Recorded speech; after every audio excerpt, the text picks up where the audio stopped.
guys, I'm here from channel Geeked Out, and before I start the video I would like to apologize that I've not been uploading any videos on the channel.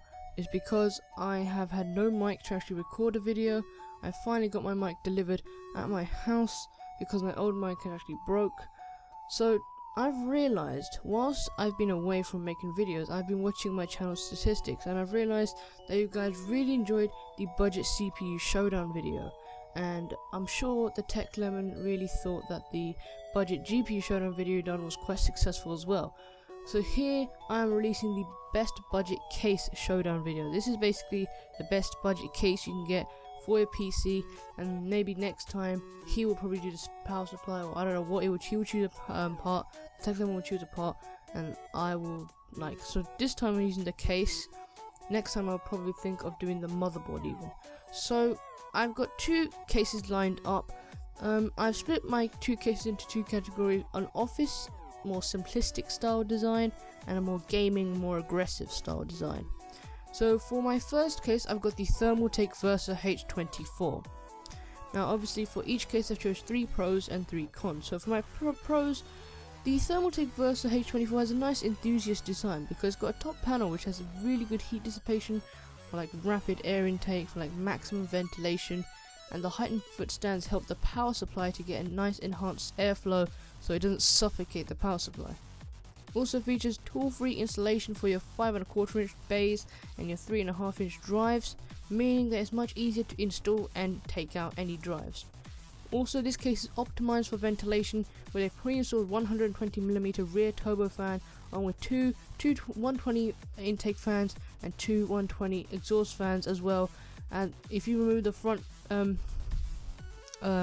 mount filter, there's a little dust filter at the front fan and also at the power supply, so this keeps the dust clear from any defects of the fan.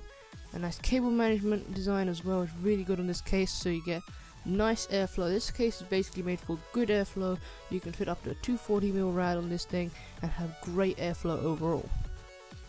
Now the cons for this case are it's got no side panel window.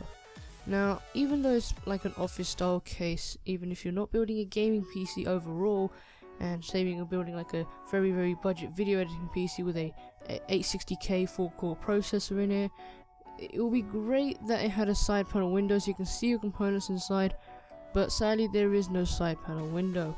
Also, it kind of features a bland design, and I know it's an office case, but it should have a bit of a striking appeal. Sadly this case is basically just a case. It's like there's no design to it, and it also comes with a plastic front bezel, which is not really a problem. I mean, having a metal one would be much better. It look much like aesthetically it would look better, but having a plastic one just makes it, it's like a bendy plastic, and if it does break, it breaks. Metal one is really unlikely to break, but a plastic one can break. It's very unlikely that the front bezel will break though. For our second case, we're going with the Aerocool Strike X One mid-tower gaming case. Now this case is one of my favorite gaming cases out right now. Now the pros for this case are it supports long VGA cards up to 400mm. So if you have an R9 295X2 with a 120mm cooler on it, you can attach that 120mm cooler to the back of the case, and you can have a 400mm card, so like an R9 295X2 or maybe a Radeon 6990. If you have such a long card, even an R9 290X, GTX 970 would even fit, and an R9 290 and even the newer R9 390Xs would even fit, meaning this case is excellent value for the money for those gamers on the budget, especially with this type of design. It's got a really nice striking design to it, meaning it's quite appealing to look at.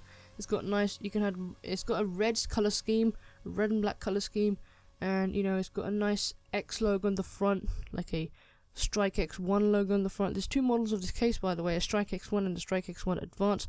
I'll talk about the differences in a minute, but it's got a nice Strike X logo at the front, making this case look really nice to look at, and overall making it a really aggressive style gaming case. Now the cons for this case are there's no USB 3 support. Now you can only get USB 3 if you buy the Strike X1 Advanced, but that's obviously significantly more priced than this original Strike X1 if you want to buy the advanced one. Now I think a USB 3 is a must-have. The Versa H24 does feature USB 3, a super speedy USB 3 connector, but the Strike X1 does not feature a USB 3 connector, meaning that you'll be stuck with USB 2.0 connectivity. Also, there are no other color schemes for this gaming case. Now, for a gaming case, I did expect to have better color schemes. Instead of having a red and black, maybe one a blue and black, or other color schemes, maybe just have blue and black, green and black, purple and black, and even yellow and black.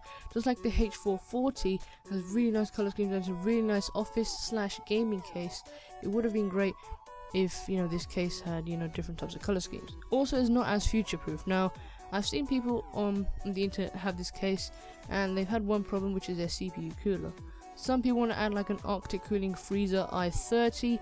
It does fit, it works fine, it's just there's a problem that there's not enough airflow getting through the case. There's a clearance issue between the actual 120mm fan at the back and a 120mm fan on the actual CPU cooler. So if you're going to add a massive cooler on this, like a Noctua cooler, I wouldn't recommend getting this case at all because there's not enough airflow.